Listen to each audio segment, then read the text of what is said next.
Pasé 2 meses viajando por Perú. Hoy quiero contarte cómo fue esa experiencia. Esto es mi diario de inglés británico, con Shandon, profesor nativo de inglés británico, un podcast para hispanohablantes que quieren progresar profesionalmente en el Reino Unido. Vale, empecemos. Welcome to episode 26 of the podcast. I'm ready to help you to improve your English today. Are you ready? Let's get started then. Today I've got another episode about travel that will be particularly interesting for my Peruvian friends listening to this podcast. Today I'm going to speak about my trip to Peru. I'm going to tell you what I did there, what I liked most, and why I want to go back to Peru soon. So I travelled to Peru in 2018, so almost 8 years ago now.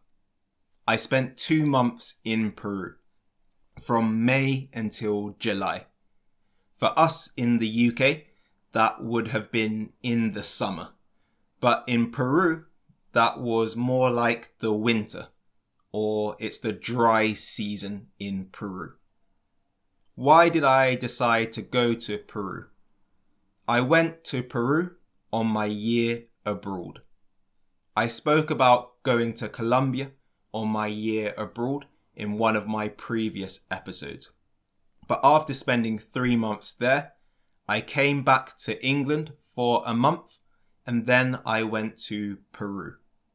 But why Peru specifically? Why not another Spanish-speaking country? Before I went to Peru, my friend had volunteered there and he really recommended it to me. So I decided that I wanted to do the same and I applied to go to Peru. For my first 6 weeks in the country, I worked as a volunteer with an organisation called IVHQ. So I spent 6 weeks living in the capital in Lima and volunteering.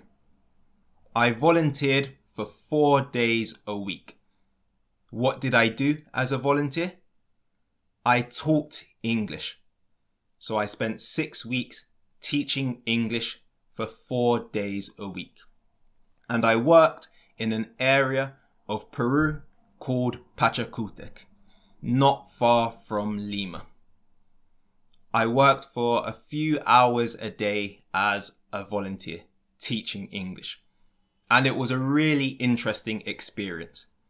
In fact, this was the first time that I taught English in my life.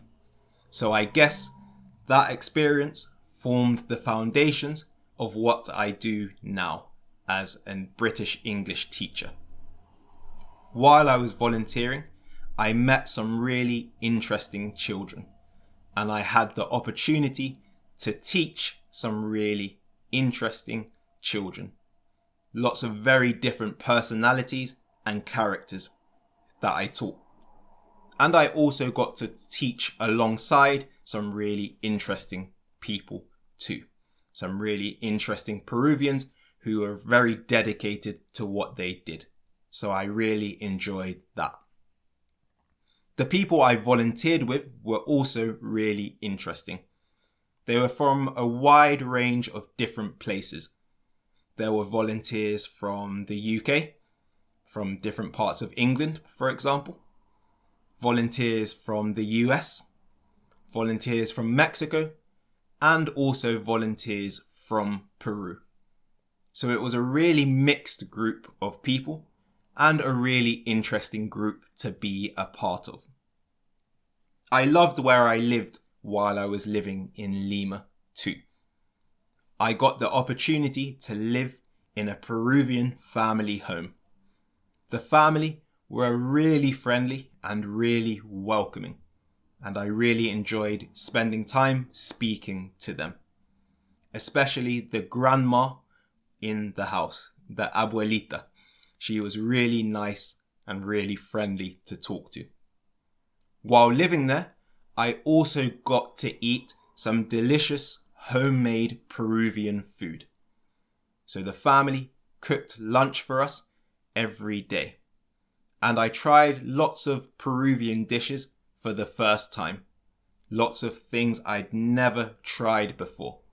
Things like causa de atún, so tuna causa, and ceviche as well. While I was volunteering, I also took the time to explore Lima, Peru's capital. My favourite area of the city is called Barranco. It's an area on the coast that has lots of incredible street art. There's lots of incredible art throughout the streets of that area of Lima called Barranco. The area has a really great vibe. Another area of the city that I also like is called Miraflores. It's another really nice area of the city. While I was living in Lima, the World Cup started. And so this was a really great experience because I got to experience how Peruvians celebrate and how much they love football. There was a really great energy at the time because Peru aren't always at the World Cup. But in 2018, they managed to get to the World Cup finals. While I was there, I got to watch a couple of Peru's matches, including watching one of their matches in the main square in Lima, the Plaza de Armas. So that was a really unique experience to see how Peruvians celebrate and watch and how much they love football as well. One weekend while I was volunteering, I travelled to Arequipa, which is the second largest city in Peru. But I didn't travel there to visit the city. I went there to do a 2-day trek in the Colca Canyon, which is one of the world's deepest canyons. So a friend and I travelled there to do this 2-day trek. It was an incredible experience in nature. It was really calm and quiet there and very unique. So different from what I'd seen in England and what I'd seen before on my travels. So it was a really unique experience. The trek itself wasn't easy. It was a bit challenging, especially the second day. And especially because I had too many things with me. I had a big rucksack and I had way too many things. But the experience was still incredible. And I would love to do it again. While I was doing the trek, I also saw lots of different birds, including the Andean condor, which is one of the biggest birds of prey in the world, if not the biggest. But how about my best experience in Peru? The best experience I had happened after I finished volunteering. As I mentioned before, I volunteered for 6 weeks. But after that, I spent another 2 weeks in Peru. After finishing volunteering, I flew to Cusco, another city in the east of Peru. And I did a 4-day trek to Machu Picchu, one of the 7 modern wonders of the world. Without a doubt, this was one of the best experiences I've had in my life. It was amazing. I spent 4 days walking through some of the most incredible nature I've ever seen. This included snowy mountains. It included lakes like Umantay Lake, which is really picturesque. And it also included walking through some tropical rainforest. The trek was just as good as seeing Machu Picchu itself. So the few days that I spent walking and doing the trek, those days were so good that they were as good as seeing Machu Picchu. Seeing Machu Picchu, of course, was incredible. It was the first modern wonder of the world that I saw. It's incredibly quiet there, and the space feels really different. It feels like you're in a different world, to be honest. It's by far the most amazing place I've visited. So that's a bit about my incredible experience in Peru. I would love to go back and experience many things in the country again.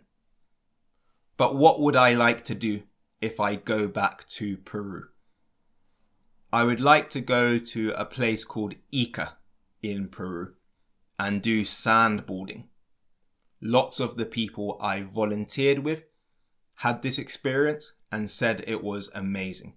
So I would love to do that.